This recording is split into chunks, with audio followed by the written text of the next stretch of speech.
Welcome, my name is Craig Otto. This particular presentation is for statistics for SPC, Operational Excellence.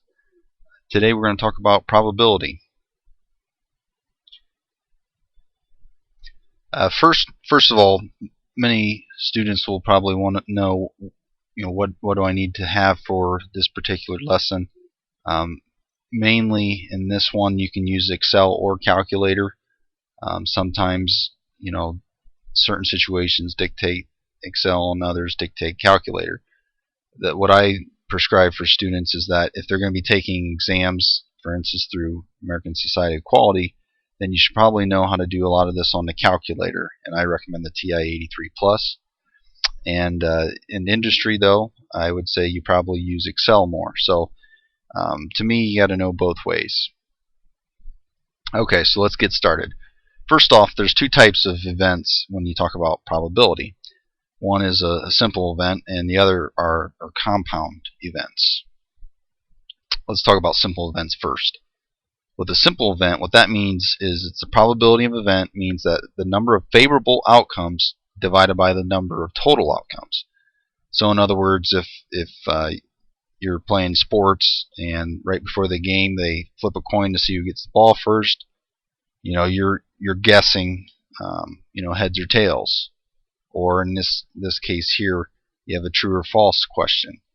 Both these are the same situation. You have one favorable outcome. If you guess true, it could be true or false. So there's a total of two outcomes. For 1 divided by 2 is 50%. Same way if you're flipping a coin, like I started out with the sports analogy. If you're seeing to get who gets the ball first, it's 50-50. It's 1 divided by 2. You either have it right or you have it wrong. There's two outcomes. So it's pretty straightforward. Just some statistical denotation. Anytime you see a capital P with A in parentheses, you read that as the probability of event A. Or it could be denoted as just a small p. Now, something to keep in mind, and this is always the case. This is always the case. Keep this in mind. Total probability always adds up to 1. Okay, so basically, if someone says the probability is 125% or 1.1 or something to that effect, that's not the case. Probability will never be more than 1. And then just to get into some more denotation, P, again, that's the probability of something happening, of an event happening. You also have the probability of an event not happening. That's called Q. And that's where you see P plus Q equals 1. That's why I say probability always adds up to 1. And then it's denoted in the same way. Probability of event A not occurring, which is Q, equals 1 minus probability of it happening, which is P. So both things can happen there. Before I go on, also the probability will always be between 0 and 1. You can't have a negative probability, so it's going to be anything from 0 to 1. That's very important. Keep that in mind. Okay, so let's get into some examples. Let's say you have a box that has 3 balls, green balls in it, has 5 red balls, and 4 white. You can see up at the top right, that's the picture there. That's my box with the different color of balls.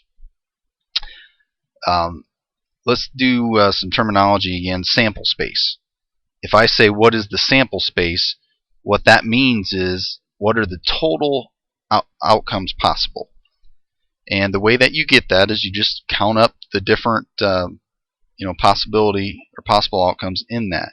So if there's 3 balls that are green, if there's 5 balls that are red and 4 that are white, that's a total of 12 different possibilities if I was to reach into that box of 12 balls. And so when I say what is the sample space, I would respond the sample space is 12.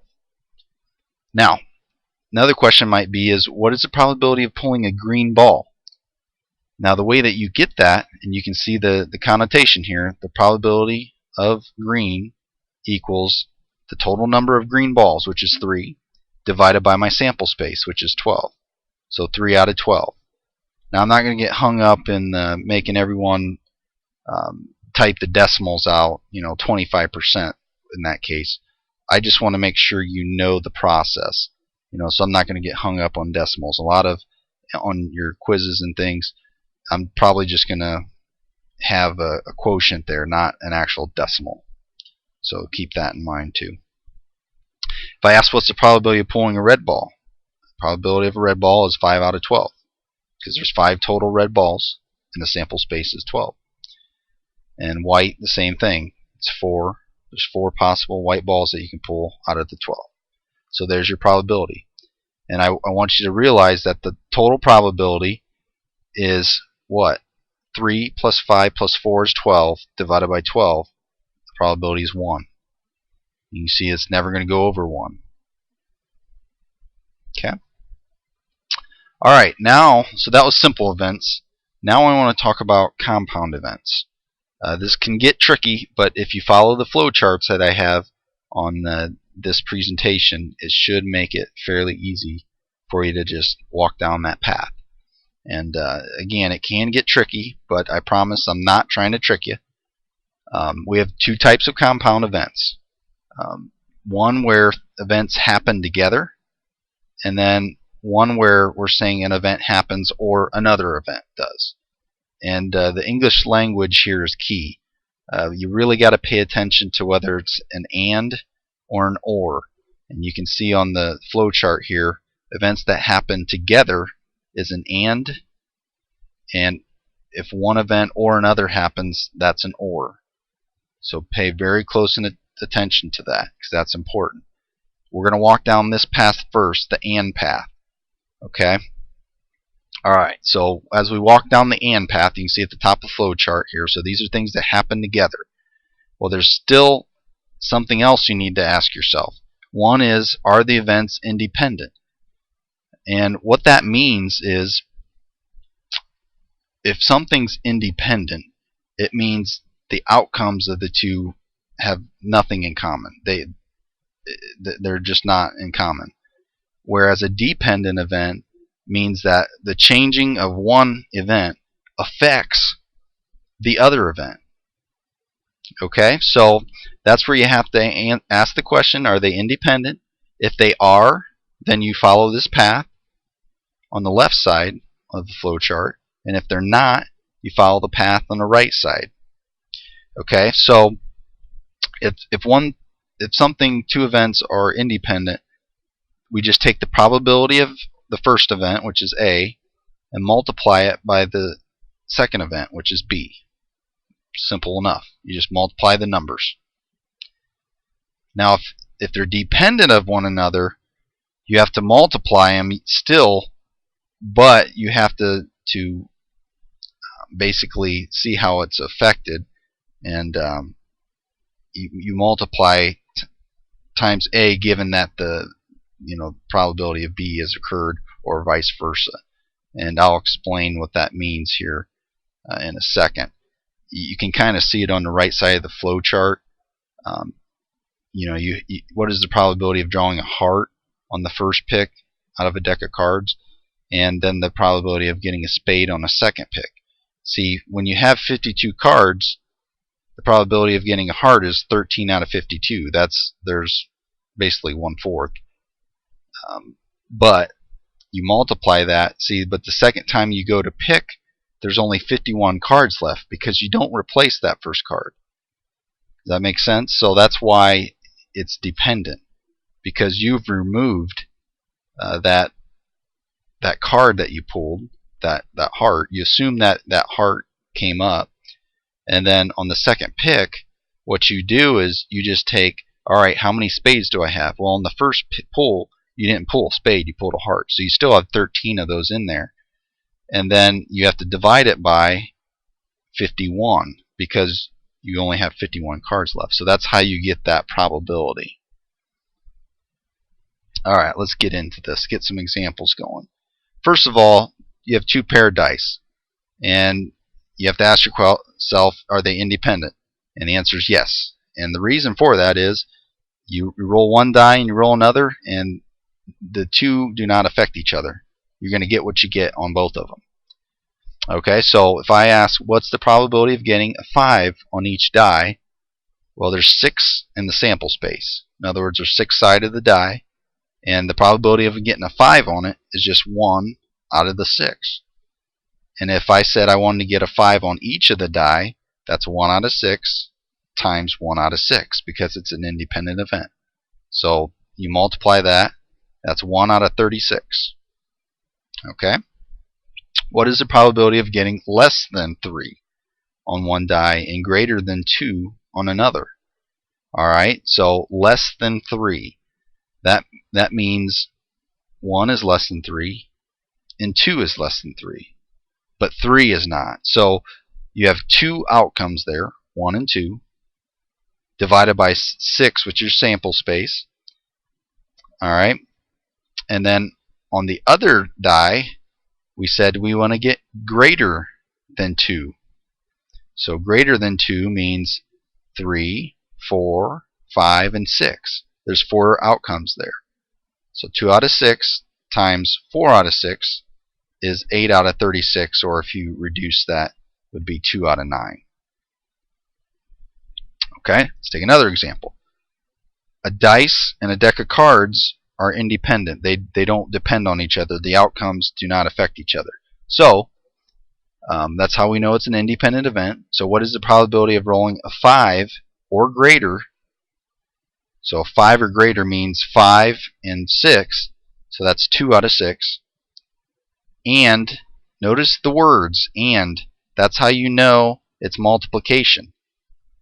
Okay, so and pulling a diamond. Well, there's 13 out of the 52 cards are diamonds. So when you do the multiplication and reduce to the lowest common denominator, it's 1 out of 12. Okay.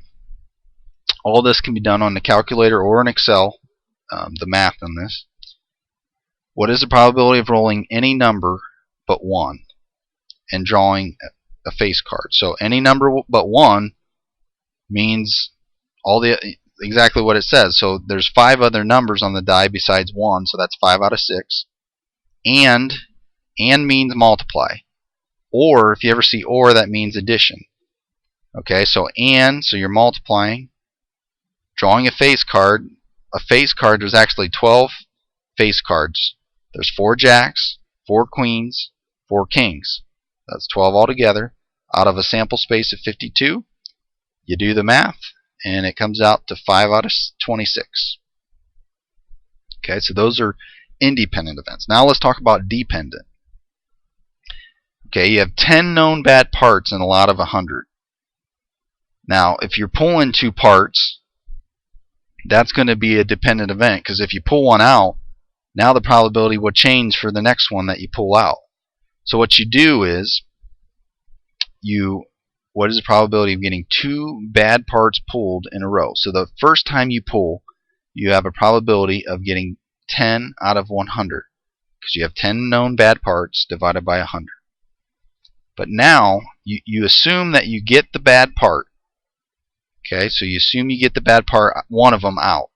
So the next time you reach in to get a bad part, the probability of getting a bad part is 9, because you already pulled one of the 10 bad parts out. So it's 9. And then you have, because you took one out, you have 99 left. So 9 out of 99. Multiply, and you get 1 out of 110. That's the probability. Okay? See how they're dependent? Because when you take it out, you're not putting it back, so that's why it depends. It depends. It affects each other. Alright, what is the probability of getting 2 good parts pulled in a row? Excuse me. So that was 2 bad parts. This, pay attention to the language here, 2 good parts. So it gets tricky. So now you just kind of do the opposite. If you've got 10 bad ones, you know you got 90 good ones. So 90 out of 100 for the first pull. Okay, and you're not replacing it, so you reach in and you get another part. Now you assume you got a good one on the first trial, so now it's 1 minus that. You have 89 good parts left, and then you also, because you took one, you only have 99 left on that second pull. So You multiply these numbers out and you get 89 out of 110. Now remember what I said, probability always adds up to 1. Okay? So none of these numbers are over 1, right?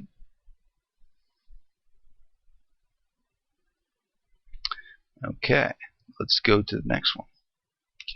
One out of we got a card deck, okay, and we're pulling 2 times, and what we're looking for is diamonds. Okay, so first time you reach in and grab, you're going to have a 13 out of 52 chance. So you got 13 diamonds out of a 52 card deck. Now, because you assume that you pull a diamond the first time, okay, so you only have 12 left. So the next time you reach in, you have a 12 out of 51 chance, and it's 51 because you assume you've already pulled 1 card out. So you multiply, you do the math, 1 out of 17.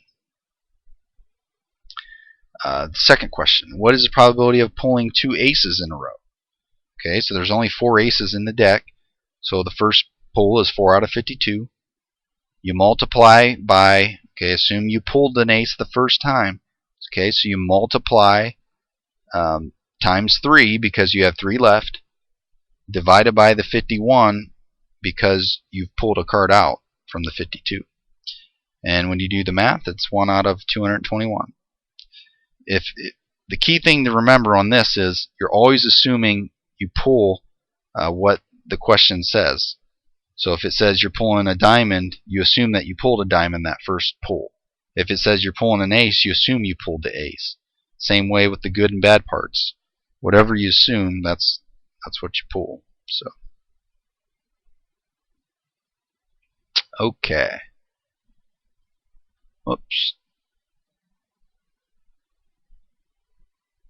Okay, now let's go to the other side. We spent a lot of time on and. Now we got to go to or. Okay, so we're on the right side of the flow chart now. These are one or the other is happening. Okay, instead of events happening together, this is one or the other. And we actually have 2 sides to this path as well.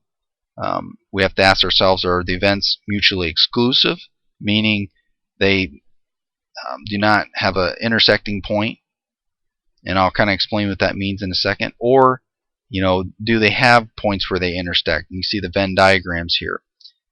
And depending on whether they are mutually exclusive or not, that's the side you pick. So if they are, we'll just do a quick example here. What's the probability of drawing a king or drawing an ace from the 52 card deck? See, there's no intersection here. You either draw a king or an ace. They don't intersect. But go to the right side here, this kind of explains it. What's the probability of drawing a heart or a queen? See, you have a queen and a heart. It's the queen of hearts. So there is an intersection. In this case, in the Venn diagram, if you look at A is your hearts, B is your queens, and the intersecting point is the queen of hearts. So that's means they're not mutually exclusive. Okay, so I think I just explained everything. Again, the English language, or means plus. Okay, and then you have to make sure you subtract the probability of them both happening, because you're kind of double dipping if you don't. That's why they do that. Alright, so let's talk about mutually exclusive events. Say we have 2 fair die, and we want to know what the probability of getting a sum of 7 is. So I've just went through and gave all these numbers in parentheses are the outcomes. In other words, if I throw a die and I get a 1 and a 6 on each of them, that's one outcome. If I get a 6 and a 1, a 5 and a 2, these are all outcomes in the sample space on a die here. A 2 and a 5, a 3 and a 4, a 4 and a 3. Those are all things that can happen on the die. So 6 times 6 is your sample space, your 36, because there's 6 outcomes on one die and 6 outcomes on another. So when I add these probabilities up, for each of these things to add up to 7, because 6 plus 1 is 7, 5 plus 2 is 7, 3 plus 4 is 7. All of that adds up to 6 out of 36, or 1 out of 6. So if you're a craps player, you got a 1 out of 6 chance of winning on the come out. Now, what's the probability of getting a sum of 11? Actually, that's not technically true because you win on a 7 and 11. That's why I got this probability here as well. Okay, so what's the probability of getting the sum of 11? Well, you got a 5 and a 6, or a 6 and a 5. So it's 1 out of 36 plus 1 out of 36 is 2 out of 36, or 1 out of 18. So in craps, here we go. So what is the probability of winning the pass on the pass line on the come out, the first roll? It's just 6 out of 36 plus 2 out of 36 is 8 out of 36, or 2 out of 9. So 22% chance of winning on the first die toss. Okay, so on the second example here, we have a 52 card deck. What's the probability of drawing a face card or an ace?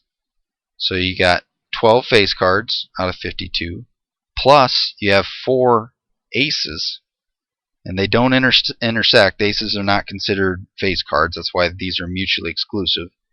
So it's 12 plus 4 is 16 out of 52, or 4 out of 13 when you reduce it. What's the probability of drawing an even number? Okay, so here's all your sample space of even numbers: 2, 4, 6, 8, and 10. In a card deck. So you got 4 of each of those, 4 for each suit. So you just add 4 out of 52 up the 6 different times. You got 20 out of 52, or 5 out of 13. Okay, now when something's not mutually exclusive, let's give some examples here. So let's say you have a 52 card deck.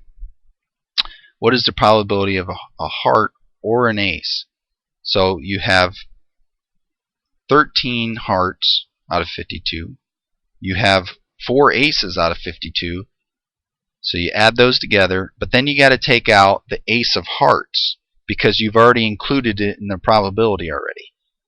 So do the math on that.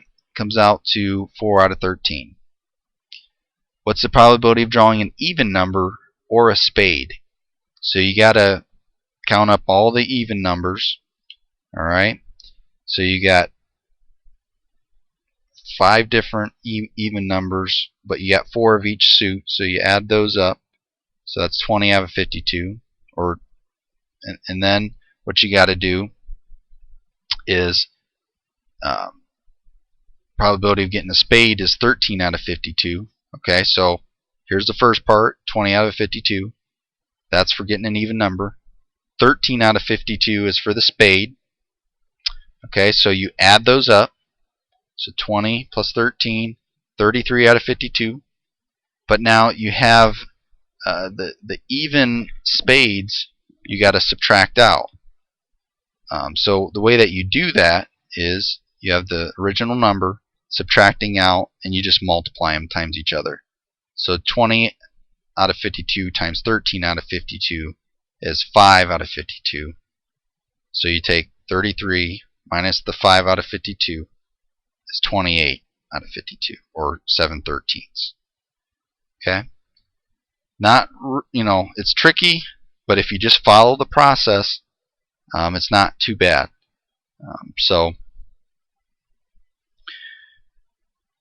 This is the final flow chart. Everything that I just went through walks down this flow chart. There's 4 different equations, if you will, and you just got to know, first of all, is it an and or an or, a plus or a minus, or excuse me, plus or multiplication. And is multiplication, or is addition. Then if it's an and, do the events, are they independent? Yes or no, and then follow the equations accordingly. Same way if something's mutually exclusive on the or end.